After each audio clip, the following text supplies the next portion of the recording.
2020년 3월 26일 목요일 코로나19 대응 관련 대구광역시 재난안전대책본부 브리핑을 시작하겠습니다. 먼저 확진 환자 발생 현황과 입원 입소 현황에 대해서 말씀드리겠습니다. 질병관리본부에 따르면 오늘 오전 0시 현재 대구시에서 발생한 코로나19 확진 환자는 전일 오전 0시 대비 26명이 증가한 총 6,482명입니다.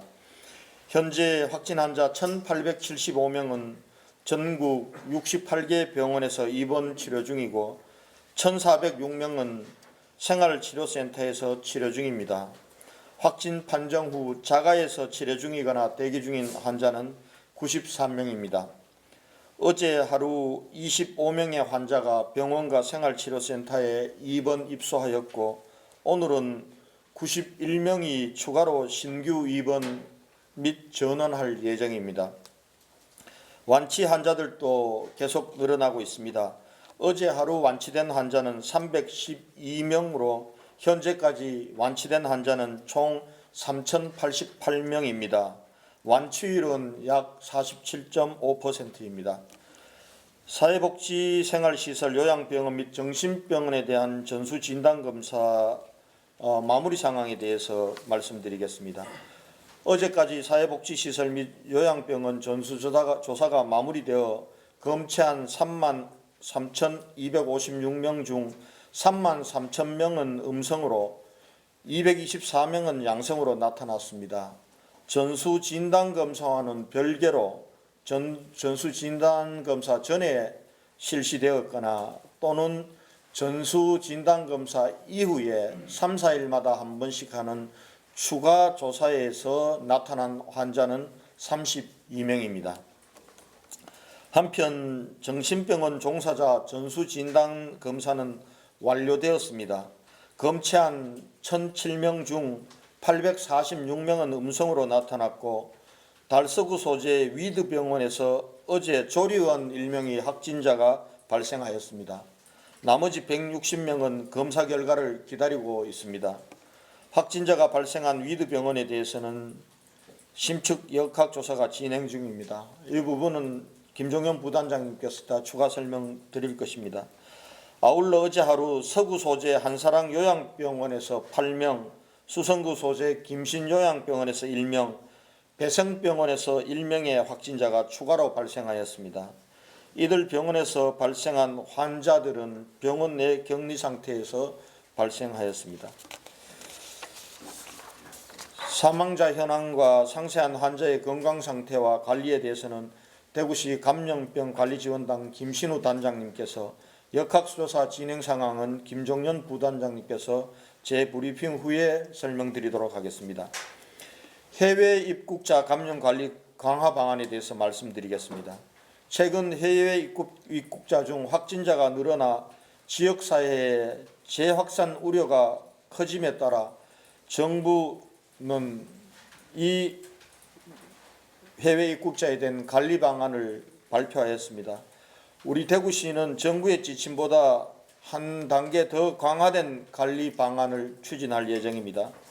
대구시는 정부로부터 통보된 모든 입국자를 유럽이나 미국뿐만 아니라 모든 입국자를 자가격리한 후 3일 이내에 진단검사를 시행하고 자가격리 해제 전에 재검사를 시행하여 음성을 판정받아야 격리 해제하는 방향으로 강화된 방안을 시행할 예정입니다. 자가진단 앱을 통해서 유증상을 호소했던 29명 중 18명에 대해서 진단검사를 실시한 결과 17명은 음성 판정을 받았고 1명은 지금 결과를 기다리는 중입니다. 나머지 11명은 진단검사를 진행할 예정입니다. 소상공인 중소기업의 어려움을 조금이라도 덜어드리기 위해 지방세를 감면하고 대구시 산하 공공시설에 대한 입주한 업체들에 대해 임대료를 감면하고자 합니다. 먼저 소상공인 중소기업 등의 세금 부담을 완화하기 위해 지방세를 감면합니다. 개인 사업자와 자본금 10억 이하 법인 사업자 12만 9천 명에 대해 주민세 80억 6천만 원을 면제하고 코로나19 방역 최일선에 서 있는 감염병 전담병원과 선별진료소 운영병원에 대해 재산세 25%와 주민세 25억 원을 감면합니다. 아울러 지역 법인의 법인 지방소득세 납부 기한을 3개월 4월 30일에서 7월 31일까지 연장하겠습니다. 매출 감소로 힘든 자영업자 등을 위해 임대료도 대폭 감면합니다. 시 소유 공공시설 783개 입주업체의 6개월 빈 임대료 80%를 감면하고 휴폐업 업체에 대해서는 임대료를 전액 면제하겠습니다. 또한 대구도시공사 공공임대 입주자 및 영구 임대상가 9,303개 시설에 대하여 임대료 50%를 감면하고 엑스코, 대구 테크노파크 등 14개 대구시 출자 출연 기관도 임대료 감면에 적극 동참하기로 했습니다.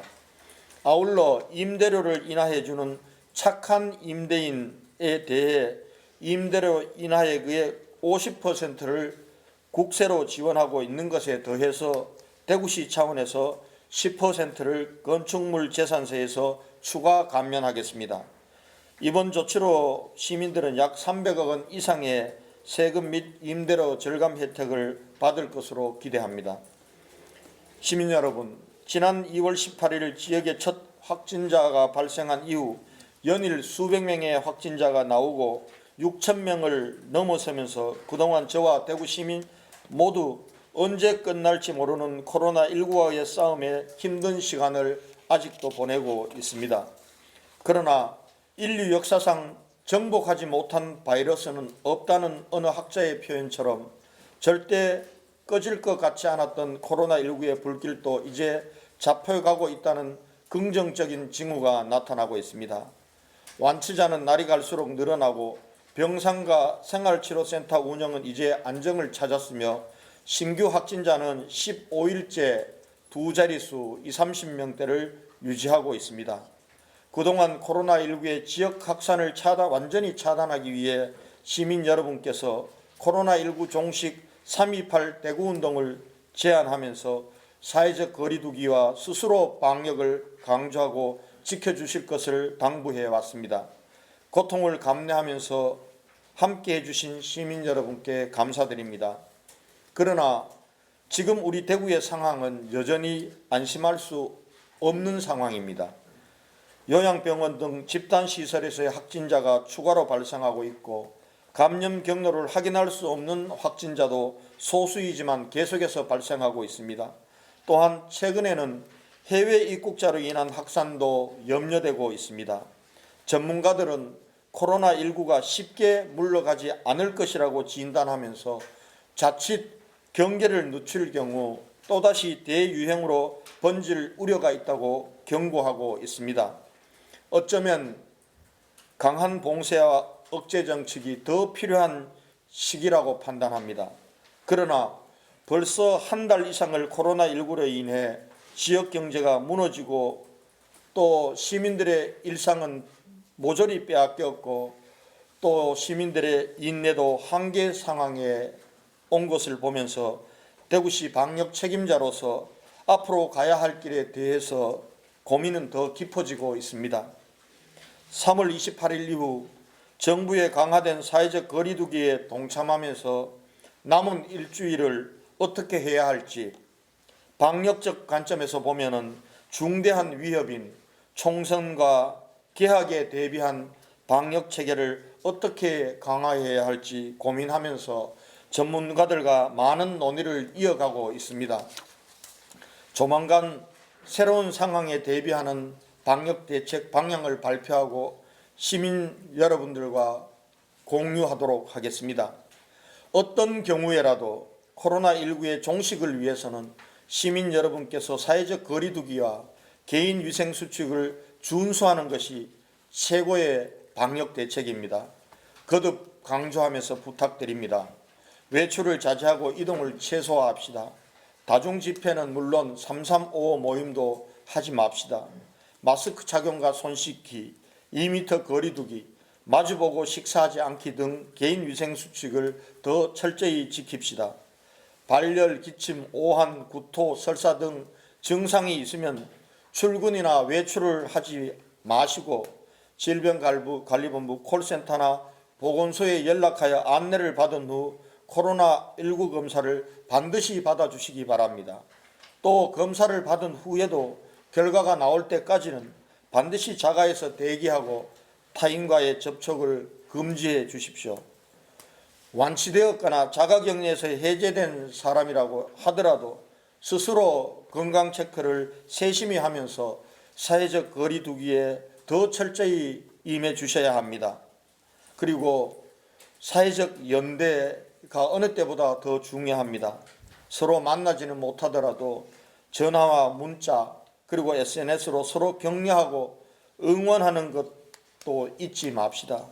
특별히 해외에서 입국하신 분들께 특별히 부탁드립니다. 아마 우리 대구 시민들이 어떻게 지난 시간 고통스럽게 지냈는지를 여러분들은 잘 모르실 겁니다. 여러분들도 지금 5가지 행동 수칙을 꼭 준수해 주실 것을 부탁드리고 특히 자가격리 의무를 꼭 준수해 주시기 바랍니다. 정부에서도 자가격리 의무에 대해서는 강력하게 단속하고 그리고 처벌하겠다는 방침을 밝혔습니다. 대구시도 마찬가지입니다. 자가격리 의무를 위반하는 사람에게 있어서는 법이 할 수 있는 최대한 간용 없이 처벌하도록 할 것입니다. 코로나19 사태가 길어지면서 심리적 불안을 호소하는 시민들도 늘어만 가고 있습니다. 대구시에서는 긴장과 스트레스를 완화할 수 있도록 대구광역시 정신건강보건센터 통합심리지원단을 운영하고 있습니다. 심리적 불안을 느끼시는 시민들께서는 주저 마시고 1577-0199 통합심리지원단에 전화하셔서 상담을 받으실 것을 권해드립니다. 이상 제 브리핑을 마치겠습니다. 이어서 사망자 현황과 환자 건강 상태에 관하여 김신우 단장님께서 하시고 또 역학조사 진행 사항에 대해서 김종년 부장장님께서 사를 하시겠습니다. 네, 어제는 다행히 한 명밖에 그 전날보다는 줄어서 너무나 다행이라고 생각하고 있습니다. 91번째 환자분은 남자 80세이십니다. 치매를 가지고 고혈압을 가지고 계셨습니다. 2019년 10월에 김신요양병원 입원하셔서 치료 중 3월 10일날 조사에 코로나 확진을 받으셨습니다. 3월 15일날 파트마병원으로 전원하셨고 지금까지 치료 중 3월 25일 7시 51분에 사망하셨습니다. 지금 인공호흡기를 사용하는 환자의 수는 조금 줄어서 40명이십니다. 에크모까지 사용하시는 분은 10명이십니다. 지금 일반 중환들 중에서 합병증이 있고 이런 분들은 각 대학병원에 주로 가고 계시고요. 인공호흡기 치료를 하시는 분들은 삼차의료기관과 대구 동산병원 등에서 인공호흡기 치료를 이렇게 막 필요로 하는데 못하던 시절은 지금은 아니다라고 할 수 있습니다. 음악 중환자실에 제가 반복해서 말씀드린 게 여유가 가장 있어서 지역사회에서 해결할 수 있고 이거를 지역사회에서 해결하지 않고 이송을 해야 됐던 시절이 10명, 20명 시절이 있었지만 그때는 이송 자체가 위험한 부담이라는 걸 다 알고 있어서 장기적으로는 지역사회 역량을 더 강화해야 된다. 이렇게 생각해서 나름 이렇게 넓혀왔습니다. 최근에 또 장기 요양시설에 계신 분들의 감염이 많아서 그 요양 서비스를 같이 할 수 있는 영상들을 확보하는 전략들을 시 주도로 하고 있고요. 장기전이 쉽게 물러가는 게 아니다라고 시장님께서 이야기하셨는데 우리가 지금 가라앉더라도 가을이나 후반기 다른 외국에서의 지금 급속한 확산을 볼 때 지금 우리가 시간을 벌었을 때 그런 준비들을 중환자를 보는 각 지역에서의 능력, 와상 환자를 보는 각 지역에서의 능력 등을 더 갖춰가야 되는 시기다라고 생각하고 있습니다. 이상입니다. 네, 역학조사 주요 결과에 대해서 말씀드리겠습니다. 3월 25일 0시 기준 추가로 확진된 15명에 대한 역학조사 결과 신천지 관련 접촉자 2명, 집단 확진자의 접촉자 9명, 해외 유입 1건, 역학조사 중이거나 불명이 3건입니다.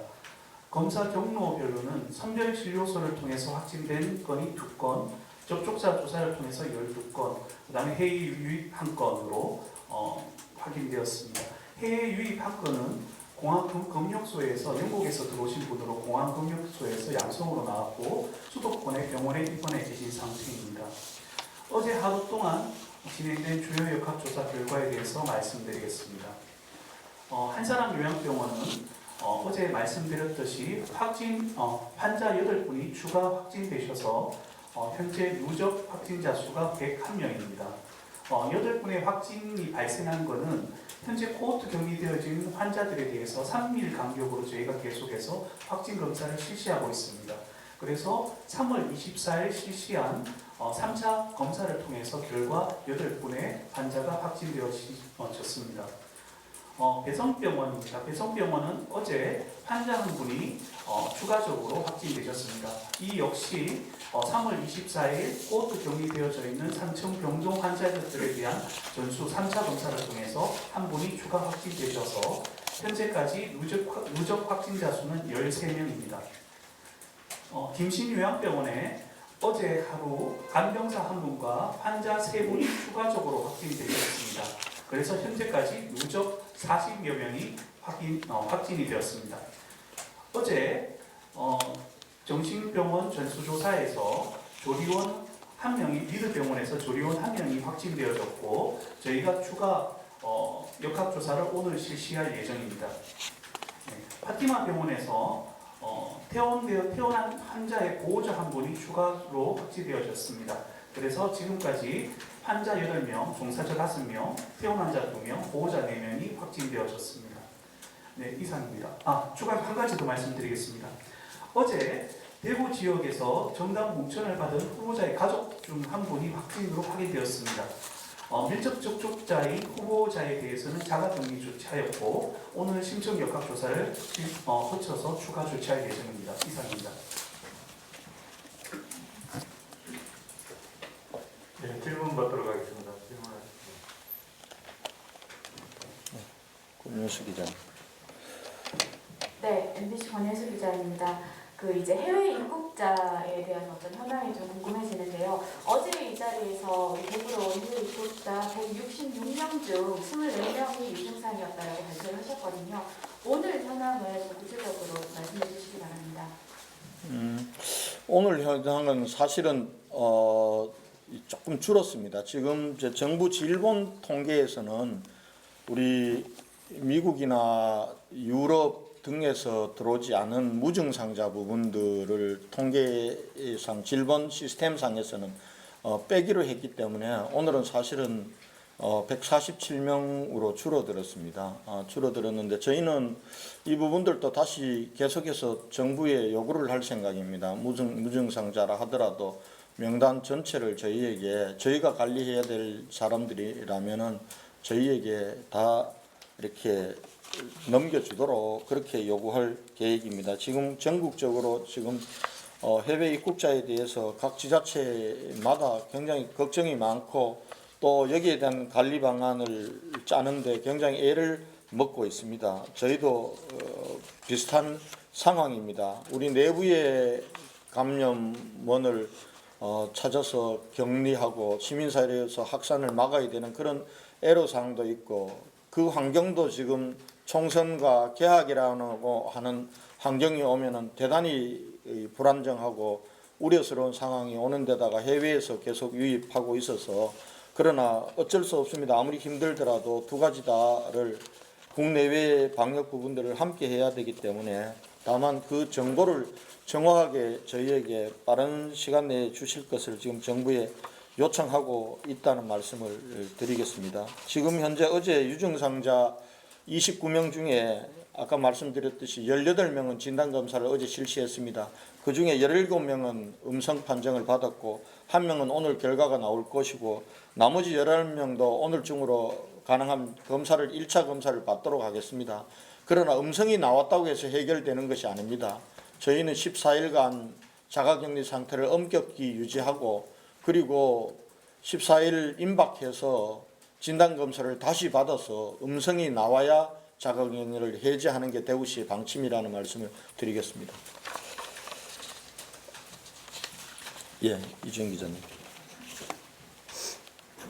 예, 대굴구 이재영 기자입니다. 지금 우리 지자체나 정부에서 노래방, PC방, 실내 체육시설 등 감염 위험이 높은 업종에 대해서 문을 닫을 것을 공고하고 있습니다. 문을 닫으라고 한 특정 업체에 대한 보상 방안이 있는지요? 또 종교시설도 비영리이긴 하지만 운영비가 들어갑니다. 이에 대한 보상 방안과 대책에 대해서 말씀을 좀 주십시오. 예, 지금 저희가 이 휴업을 계속 권고하고 있습니다. 학원도 벌써 한 달 이상 휴업을 했고 노래방, PC방도 마찬가지입니다. 참여율이 대구는 굉장히 높은 편입니다. 다른 도시에 비해서. 거기에 따라서 이분들이 또 중에는 영세 자영업자나 소상공인들이 대부분입니다. 고통스러워하고 있습니다. 그래서 이분들에 대한 보상 방안을 저희가 마련하고 있습니다. 아마 충분한 보상은 되지 않더라도 자영업자, 소상공인들에 대해서 일정 부분이라도 보상해주는 방안을 만들고 있고 곧 그 부분과 관련해서는 시행에 들어가도록 하겠습니다. 이 자리를 빌려서 다시 한번 거듭 감사 말씀과 호소의 말씀을 드립니다. 지금 정부가 시행하고 있는 4월 5일까지 사회적 거리두기 강화 운동을 하고 있습니다. 저희도 여기에 동참해야 합니다. 저희 대구 같은 경우는 먼저 3.18 운동을 2주간 시행했고 또 정부와 함께 또 일주를 더 하게 됩니다. 그 사이에 가능하면은 문을 닫을 수 있으면은 문을 닫아 주셨으면 좋겠습니다. 만약에 불가피하게 문을 열어서 영업을 해야 될 경우에는 저희가 협회나 아니면은 구군에서 찾아다니면서 방역 지침을 드렸습니다. 오는 사람들에 대해서 발열 체크하고 명단을 작성하고 거리두기를 시행하고 이런 여러 가지를 준수하면서 해주실 것을 부탁드립니다. 사실상 그 모든 것을 준수하면서 영업하시기가 어려울 것입니다. 그런 면에서 대구시에서 여러분들의 어려움과 함께하기 위해서 충분하지는 않지만은 피해를 보상해 주는 것을 지금 준비하고 있습니다. 가능하면은 휴업한 회사들 영업소를 중심으로 할 것입니다. 그리고 교회들도 작은 교회들은 굉장히 임대료나 이런 어려움을 있습니다. 그래서 이 부분들과 관련해서 우리 교회 측과 협의를 했습니다마는 오히려 자율적인 노력으로 하는 것이 맞겠다.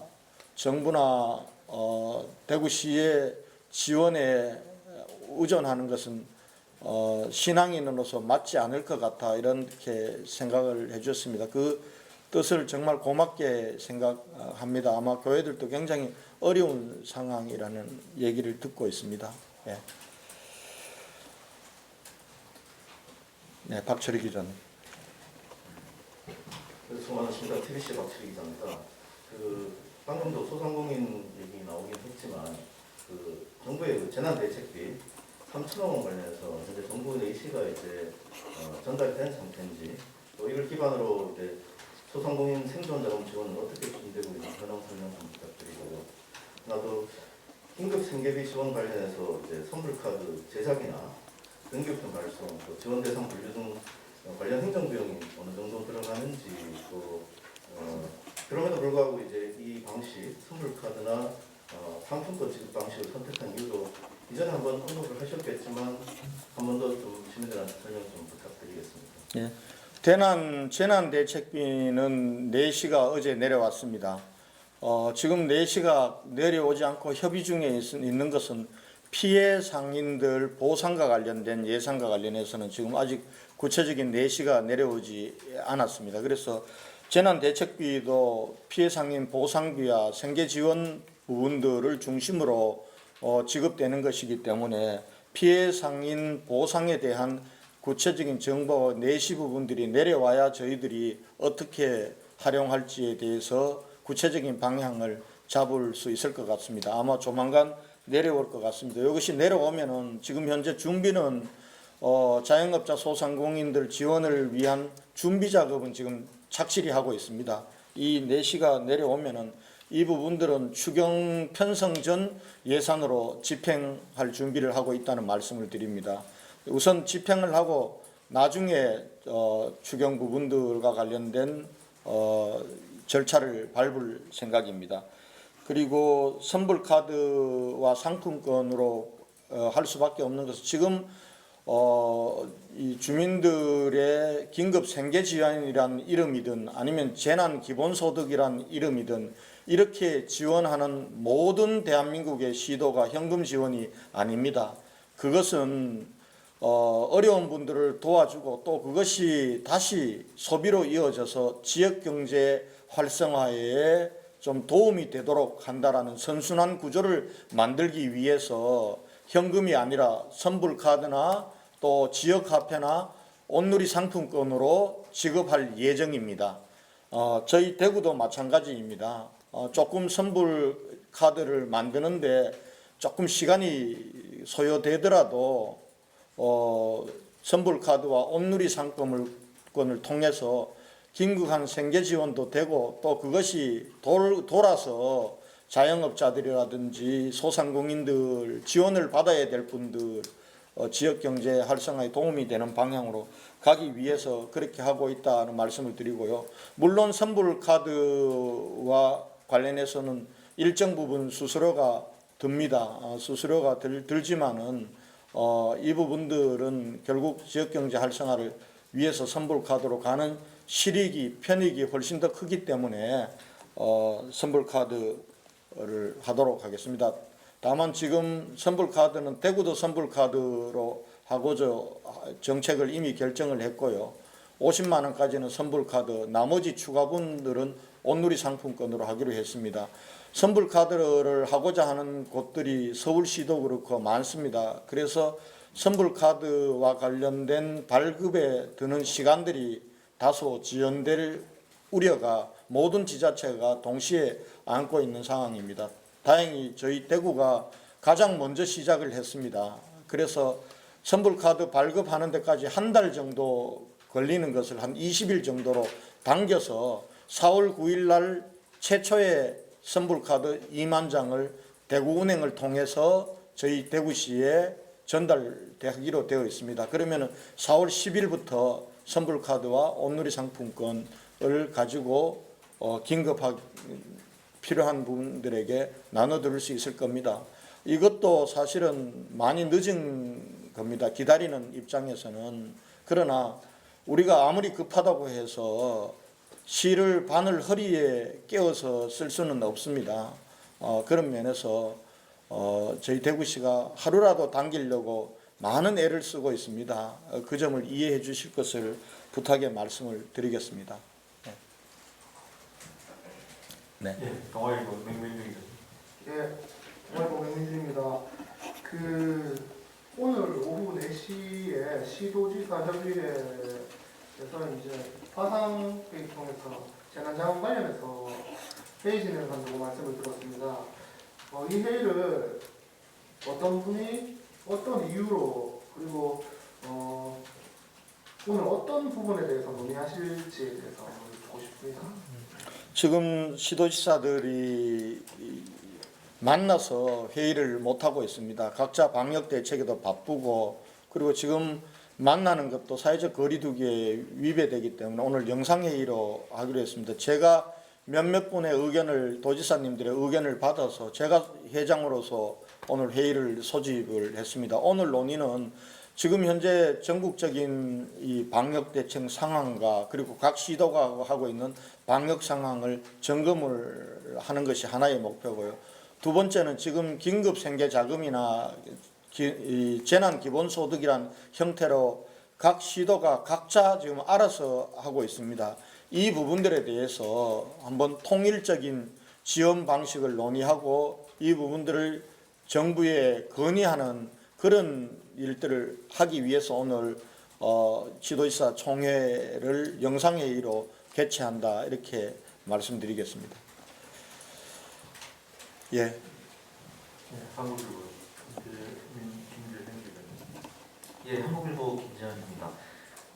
지금 다른 지역에도 확진자 수가 좀 늘어나고 있고, 그다음에 대구 이제 중증 환자들이 아직 좀 많이 남아 있는데, 이제 대구의 병원에 이제 지원 나왔던 이제 의료 인력들이 조금씩 빠진다는 이야기가 있더라고요. 그래서 이제 다시 의료 공백이 이제 나타나는 것이 아니냐라는 이야기도 있는데, 이에 대한 대책 좀 어떤 게 있는지 궁금하고요. 그다음에 지금 남아 있는 이제 의료진이나 구급차 현황도 좀 궁금합니다.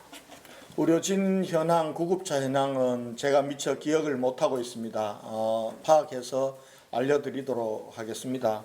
지금 이제 지원 나왔던 인력들 중에 일부는 돌아갔고, 또 저희들이 가능하면은 아직도 저희들이 확진자가 계속 나오고 있고, 또 병원이라든지 선별진료소에서 전수조사가 진행되고 있는 그런 부분들이 있기 때문에 좀 계속해서 남아주실 것을 부탁을 드리고 있습니다. 선별진료소에 나오셨던 이 인력 같은 경우는 자발적으로 또 연장도 해주셨습니다. 그런 상황이기 때문에 지금 현재 뭐 인력이 빠져나가기 때문에 부족하다 이렇게는 말할 수 없을 것 같습니다. 그러나 상황이 또 바뀌게 되면은 또 어떻게 될지 모르기 때문에 상황에 맞게 관리하고, 그 부분들은 중앙정부와 협의하고 우리 대구시 의사회와 계속 협의해서 상황에 맞게 의료진들을 함께하는 것들 계획대로 추진하고 있다 이렇게 말씀드리고, 상세한 부분들은 우리 현장에서 계시는 김신우 단장님께서 말씀하실 때 보충 설명이 할 게 있으면 하도록 그렇게 하겠습니다. 예.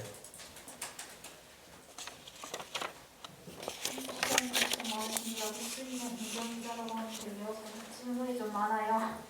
그리고 우선은 자영업자 생계지원금 같은 생존 자금이죠. 이 부분 같은 경우는 그 긴급 생계자금은 중위소득 건강보험료 기준이잖아요. 근데 자영업자분들은 월 소득에 따라서 이게 건강보험 기준이 바뀌어서 건강보험 기준 말고 이번만큼은 좀 예외를 해달라는 요구가 있어요. 그래서 이 부분에 대해서 좀 대책이 있는지 궁금하고, 그다음에 대상 기준 확정이 됐는지 궁금하고요. 그리고 두 번째는 지금 한사람요양병원이랑 김씨요양병원, 대성병원에서 지금 코호트 격리 중에 계속 확진자가 나오고 있잖아요. 그래서 이분들 계속 이 병원에서 코호트 격리하는 게 과연 맞는지, 그래서 동아의 그 요양병원 같은 경우도 코호트 격리 중에 계속 확진자가 나와서 다시 그분들을 그 생활치료센터로 옮긴 걸로 알고 있거든요. 그래서 그런 대책 방안이 있는지 궁금하고요. 그다음에 세 번째는 지금 8개 부문의 공무원들도 고통분담 차원에서 성금 모금을 한다고 하는데 이 부분은 뭐 자율적으로 되고 있는 게 맞는지 조금 궁금하거든요. 사실은 지금 공무원분들이 좀 최전선에서 노력하고 있는 것도 사실인데, 이렇게 자율적으로 고통분담한다고 했을 때 과연 7급 이하의 공무원들도 자율적으로 성금을 내실 수 있을까 하는 우려도 있고요. 그다음에 네 번째 마지막은 시장님 어제 의회에서 도중에 나오셨는데 그 부분에 대해서 한 말씀 부탁드리겠습니다. 감사합니다. 마지막부터 얘기하겠습니다. 제가 사람이 부족해서 그렇습니다. 요즘 어떨 때는 제 정신이 아닐 때가 많습니다. 몸도 거의 한계상에 저도 와 있습니다. 지금 34일 5일째 지금 사무실에서 야전 침대 생활을 하고 있는데요. 그리고 정신적으로도 많이 피곤합니다. 그리고 제가 많이 부족해서 그렇다는 부분들 이해해 주실 것을 부탁드리겠습니다. 구군 공무원들, 대구시청 공무원들 하는 건 완전 자율입니다. 이 부분과 관련해서 일체의 지침이나 권유를 하지 않습니다. 저는 제 스스로 하겠다고 했을 뿐 우리 간부들에게도 이 부분과 관련해서 권유조차 안 했습니다. 그러나 고맙게도 우리 간부들이 함께 하겠다고 나서 주셔서 고맙게 생각하고 있습니다. 우리 직원들에 대해서도 마찬가지입니다. 직원들이 그동안 했던 수고만으로도 정말 엄청난 저는 기부였다고 생각합니다. 공무원의 소명을 넘는, 책무를 넘는 헌신을 하고 있습니다. 거기에 시장이 또 월급 떼라 이렇게 말할 입이 없습니다. 그렇게 말씀을 드리고요. 코트 격리 문제는 김종현 단장님께서 하시겠지만은 지금 코트 격리되어 있는 분들은 확진 환자가 아닙니다. 확진 환자들은 다 병원으로 이송했고요. 접촉 환자들, 그러니까 의심 환자들이 코트 격리되어 있는 상황이기 때문에 여기서는 제가 볼 때는 계속해서 확진 환자들이 일정 기간 나올 가능성이 있습니다. 그래서 저희가 3일에서 4일 간격으로 남아 계신 환자들, 종사자들에 대해서 검사를 계속하고 있는 것입니다. 그렇게 말씀을 드리고요. 그 다음에 자영업자들에 대한 지원 문제는 제가 이번엔 참 느낀 게 많습니다. 준비된 곳은 구체적인 계획을 얘기합니다. 언제 접수하고 언제부터 어떤 방식으로 나눠주고 저희 대구시는 그걸 구체적으로 얘기했습니다. 날짜까지. 현장 점수는 언제부터 하고 인터넷 접수는 언제부터 하고 현장에서 수령할 갈 수 있는 날짜는 언제부터이고 그리고 우편으로 수령할 수 있는 날짜는 언제부터라는 걸 구체적으로 말씀드렸더니 이것이 화근이 되었습니다. 저도 사실은 지금 현재 여러분들 취재해 보시면 알겠지만 구체적으로 언제부터 하겠다는 데가 없습니다. 조속한 시일 내에 랍니다. 저도 조속한 시일 내라고 얘기할 걸 하는 좀 후회도 듭니다. 그러나 저희가 준비한 만큼 최선을 다해서 어떤 정치적 오해나 공격을 받더라도 저는 이 코로나19 사태를 대응하면서 제 정치를 잊어버린 지 오래입니다. 오로지 방역적인 관점에서만 합니다. 비판을 받더라도 저는 방역의 책임자로서 방역적인 관점에서 전문가들과 논의해서 그렇게 해서 해야 될 일은 하나 합니다. 거기에 대한 비판과 또 나중에 제가 책임져야 될 것이 있으면 모든 책임을 제가 질 겁니다. 그러나 방역 책임자로서 해야 될 일은 저는 할 것입니다. 그 관점에서만 제가 생각하고 있다는 말씀을 드리고요. 자영업자 생존 자금 지원 문제도 지금 제가 많이 말씀을 안 드리는 것이 혼란을 피하고 미리 이 선입관을 가지고 문제 제기를 안 하는 것이 될 것 같아서 제가 말을 아끼려고 합니다. 다만 지금 생계 자금은 어떤 기준을 잡아야 됩니다. 그래서 보험료라는 지급 기준을 가지고 하지만은 지금 자영업자 생존 자금을 보험료를 가지고 할 수는 없을 것 같습니다. 오히려 보다 많은 자영업자들이 고통을 감내해주고 또 정말 어려운 환경에 있는 분들에게 아주 최소한입니다.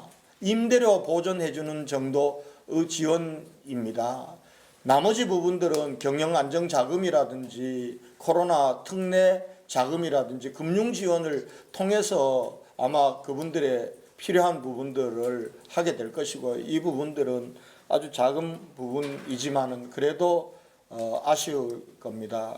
그래서 가능하면은 많은 자영업자 소상공인들에게 혜택이 돌아가는 방식으로 지금 정부에서 피해 상인 보상비에 대한 내시가 내려오는 대로 그렇게 빠른 시간 내에 하도록 하겠다. 여기까지만 제가 말씀을 드리는 걸 양해해 주시기 바랍니다.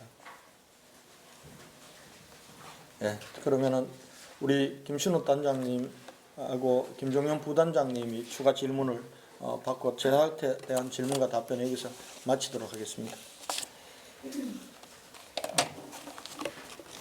김신우 단장님한테 여쭙겠습니다. 지금 그 무증상 확진자에 대한 시민들의 두려움이 굉장히 큽니다.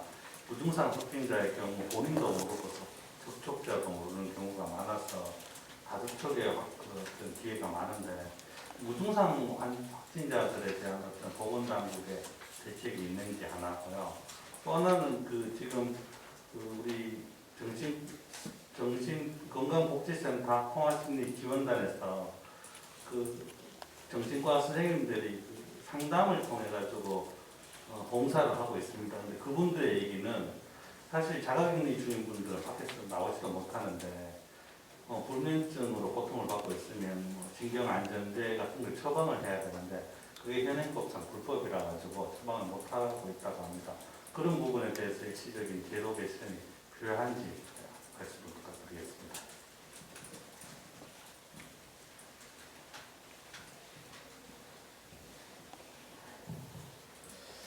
예, 무증상 감염이 이렇게 처음에는 없다 이렇게 하다가 그다음에는 있을 수 있다 하다가 점점 이슈가 되는 것 같습니다. 그런데 무증상 감염을 한 시점에서 이렇게 보면 무증상이었지만 시간이 지나면 증상이 발현하는 사람들이 있어서 이 조사가 어떻게 되었는지에 따라서 과추정된다라고 생각을 합니다.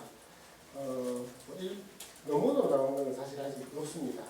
그런데 매스미디어에 20% 된다, 또는 10% 된다. 우리 외국 사례에서는 4% 정도 있을 것 같다. 이런 것들이 존재합니다. 그러나 무증상 감염 주변에 증상자들이 발생을 하잖아요. 제 의견입니다. 그래서 무증상 감염들만 있는 집단이라기보다는 무증상 감염이 있으면 증상 감염이 또 많은 비율에서 존재하니까 그런 비중들이 막 열심히 찾아지지 않는 거로 봐서는 저는 좀 적다라고 생각하고요. 그러나 적다라는 생각 이전에 충분히 많을 수 있다. 그리고 지역사회에 얼마나 되는지는 사실 항체 검사 같은 걸 통해서 지역사회에 무증상 감염률 같은 것들이 있으면 좋겠는데 그 데이터는 지금 없고요. 무증상 감염을 포함해서 외국에서 들어오는 사람들을 이 두 소스라고 해야 되나요? 두 기원을 준비하는 측면에서 우리가 장기적인 대비를 해야 된다 이렇게 생각하고 있고요. 결론적으로는 무증상 감염에 대해서 너무 막연하게 두려워하기보다는 개인위생과 사회적 거리두기에 덧붙여서 증상이 생기는 사람이 대부분이잖아요. 그래서 증상이 생기면 열심히 검사하는 것을 특히 권한다 말씀드릴 수 있고요. 정신과의 처방 문제는 제가 답변을 지금 할 수 있는 상황은 아닌데 한번 알아보고 답변 드리겠습니다. 지금 법적으로는 안 되는 것으로 알고 있습니다. 최소 기자님부터 하고. 연합뉴스 최소 기자입니다. 김동연 부사장님 말씀드립니다. 아까 역학조사 이렇게 설명해 주시면서 해외 입국자를 한 명, 서울 수도권에서 지금 확진 판정을 와서 입원했다는 거, 그 내용을 좀 상세히 좀 말씀해 주시고, 그리고 대구 지역 정당 공천자 가족 한 명이 확진자 받았는데 그 공천 받은 분도 자가격리 중이라고 하시는데 그 내용에 대해서 조금 더 말씀해 주실 수 있는 데까지만 좀 더 설명 좀 부탁드리겠습니다. 예, 먼저 해외 유입되어서 공강 검역소에서 확진되신 분은 저희가 명단을 통보받고 어제 전화를 계속 역학조사를 전화로 할 수밖에 없는 상황에서 전화를 드렸는데 계속 꺼져 있었습니다. 안타깝게. 그래서 저희가 추가적으로 어떤 정보를 확인하지 못했고 수도권의 모병원에 입원하신 것으로 저희가 파악하고 있습니다. 그래서 그 부분은 저희가 추가적으로 역학조사를 전화가 연결되는 대로 할 예정이고요. 정당 공천을 받은 후보자분은 후보자의 부인께서 확진 판정이 되셨고 그래서 후보자는 밀접 접촉자이십니다. 그래서 밀접 접촉자이시기 때문에 자가격리 조치되셨고 선거 사무소는 일단 폐쇄 조치하고 지금 방역 조치를 하고 있는 상황입니다. 당은 미래통합당이고 김용판 예비 후보님으로 알고 있습니다. 네, 일단 우선 저 김신우 단장님한테 좀 질문 하나 드리겠는데요. 오늘 바이오 업체인 이뮨메드라는 곳이 거기서 개발한 한체 신약 치료제가 서울대병원에서 중증 환자에게 투입해가지고 완치 결과를 얻었고 또 영남대, 충남대 병원에서도 이 약을 사용하게 해달라고 해서 5명의 환자에게 투입을 했다고 합니다. 그래서 오늘 이 뉴스가 보도되면서 굉장히 관심이 뜨거운데요. 식약처에서도 지금 이 치료 목적 사용 승인을 내준 국내 약물은 이 업체 약물이 유일하다고 하는데 혹시 이 신약에 대해서 알고 계시면 좀 한 말씀 부탁드리고 혹시 정말 이런 치료제의 효과가 있었는지에 대해서 혹시 알고 계시면 거기에 대해서 한 말씀 부탁드리겠습니다. 이뮨메드가 식약처에 이 목적으로 사용할 수 있도록 허가받았고요. 바이럴 서프레션 팩터 VSF라는 약물입니다. 이렇게 특별하게 이 바이러스에 듣는다기보다는 B형 감염이라든지 다른 여러 가지 바이러스를 억제하는 물질이다 이렇게 이해를 하고 이런 것들은 대부분 상용 과정에 굉장히 고가가 되기는 쉽지만 그래도 현재 어떤 형태든지 우리가 이게 시간을 버는 동안 해야 되는 게 진단기술의 발달, 치료제의 확보, 백신의 확보.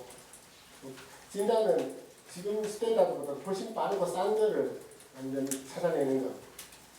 치료는 지금처럼 새로운 약물 또 기존 약물 중에서 아주 효과적인 것을 찾아내는 것 뿐인데 이게 저는 개인적으로 이 바이러스 자체를 공격하거나 하는 약물이 아니고 우리 몸에 무슨 팩터 이런 것들에 대해서 많은 기대를 하지는 않고요. 있는데 결과는 우리가 한 사람이 나았다. 자연적으로 나으니까 우리가 사망률이 1에서 2% 사이잖아요. 자연적으로 사람 살아났다. 근데 물론 그 약이 시작되고 나서 바로 열도 떨어지기 시작하고 엑스레이도 좋아지기 시작하고 이런 것들인지 우리가 충분한 숫자에 도달을 해야 되니까 써보자라는 의사들은 지금 공짜죠. 그리고 지금 시험적일 때는 그리고 충분한 무기를 가지고 있지 않고 할 때 그런 데이터들이 쌓이는 충분한 숫자에 쌓이고 차별화되고 또 그렇게 쓰지 않은 사람과 비교해서 좋은 결과가 나타낼 때 해야 된다고 생각하고요. 알고는 있고 그 결과가 좋으면 좋겠습니다. 예, 오늘 질문 여기까지 하세요. 김종현 부장님께 질문 드리고 싶은데요. 아까 전에 발표 중에 정신병원 종사자 조리원 확진 환자 있었다고 하셨잖아요. 그럼 아마 이 병원에서는 전수조사가 이루어질 것 같은데 전수조사 대상자는 어떻고 앞으로 어떻게 진행되는지 좀 구체적으로 설명 부탁드립니다. 네, 말씀하신 병원이 위드 병원입니다. 위드 병원은 정신병원 전수조사를 통해서 이때 전수조사는 전체 직원과 환자들이 아니라 종사자를 직원을 대상으로 전수조사를 했는 겁니다. 그래서 직원 중에 확진되신 분은 조리원이십니다. 조리원이기 때문에 저희가 일단 이분 외에는 나머지 분의 추가 확진자가 있는지를 확인해야 되고 직원 중에 조리원 이분만 확진되셨다면 이분과 환자와의 접촉 가능성을 저희가 평가해 봐야 됩니다. 그래서 이분이 직접적으로 환자와의 어떤 동성이라든가 접촉 가능성이 높지 않다면 환자 조사를 안 할 수도 있고요. 혹시 가능성이 있다면 저희가 환자에 대해서 추가적인 조사를 할 수도 있을 것 같습니다. 그래서 그 부분은 좀 더 자세한 역학조사를 해봐야지 저희가 판단할 수 있을 것으로 생각합니다. 네, 이상으로 코로나19 대응 관련 오늘 정례 브리핑을 모두 마치겠습니다.